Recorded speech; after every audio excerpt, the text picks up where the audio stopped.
But what I love about this top three at the moment, Coventry have got the most points and the advantage and have been the best team in the league this season. Middlesbrough probably right now are playing the best football. Ipswich have probably got the best squad and maybe the best manager. So you can make an argument for each of them scoring more points than the other between the end of the season. But with the gaps as well, Middlesbrough could score more points than Coventry and finish below Coventry or below Ipswich or what have you. How are you seeing this top three, especially in the wake of you seeing Coventry on Monday night? Mate, I'm seeing it as a top five. Fair. You cannot discount Hull and Mill, surely. I'm not discounting them at all. I'm just getting you focused in on the three to begin with. I'm only pulling your leg, mate. Only pulling your leg. The comments will be on your side as well, eh? Yeah, I don't think you can make a really strong case for any one of the three, to be honest. I think that's why it's so exciting. It's so wonderfully poised. I agree with your sentiment towards all three. And all of a sudden, I think we'd be foolish not to question as to whether Coventry are going to drop more points in the next few weeks, because that's how it seems. Seems to be a little bit of a lack of confidence all of a sudden. I think there's certainly a few of the lads running on empty. Is this a specific on the road thing or generally? Because the CBS, the results are still incredible, aren't they? Yeah. I think it's a combination, because I think the games are very different, aren't they, in terms of how they've looked at home in contrast to the start of the season. But I think there's a certain degree of inevitability about it. I was speaking to a few members of the Coventry staff, around the edges last night, and was it me and you talking about Daniel Farker's quote from a few years ago? You don't win as many games in the second half of the season. No, you don't. Yeah, and the pitches are bad. When they're putting teams to the sword in August and September, the pitches are beautiful, and you think everyone's fresh. You think this goal scoring wonder is going to go on forever, and you're going to plummet 4 or 5 goals every week. That's not the reality. Championship is hard, and these games like last night is a perfect example. I think we're all clear that Norwich aren't going to get relegated, and I'm happy to replay this clip at the end of the season. That's not a relegation threatened side. No. They are currently where they're positioned. They're not going to finish near their relegation zone, in my opinion. But again, that's just a great example of how competitive the league is. And I think Norwich deserved the win.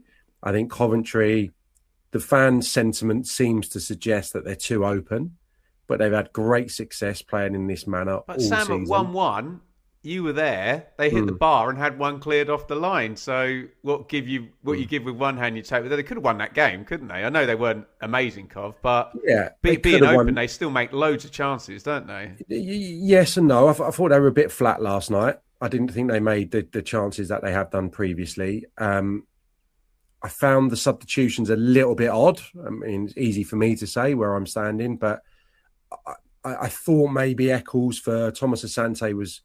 I mean, he was a marked man by that stage, Thomas Asante, for obvious reasons. Yeah, right. But I thought maybe that was to just add a little bit more defensive nous, because Josh Eccles, he's not a 10, is he? He's an 8, and he can probably be a 6. So he's someone who can get up and down, and he can support Grimes.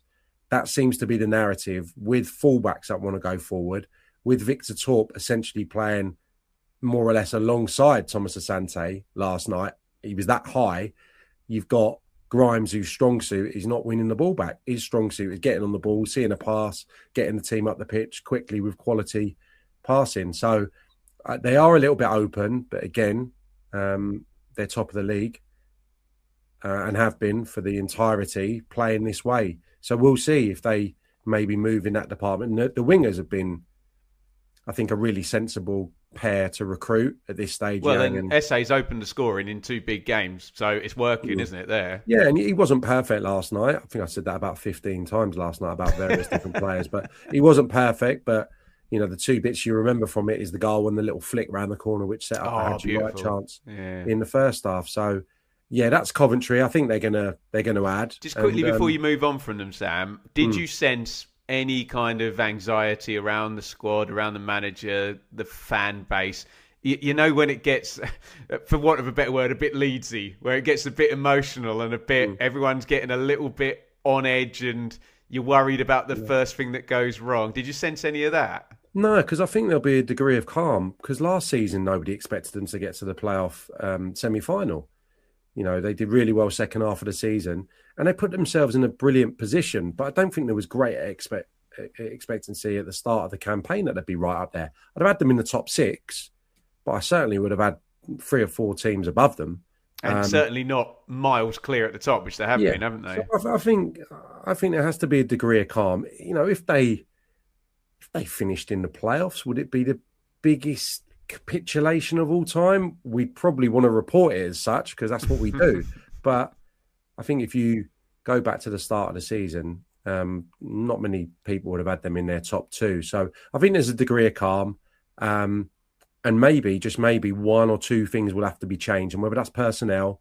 Thomas and Kitchen have been so good for them. Both of them costly errors last night, really. Yeah.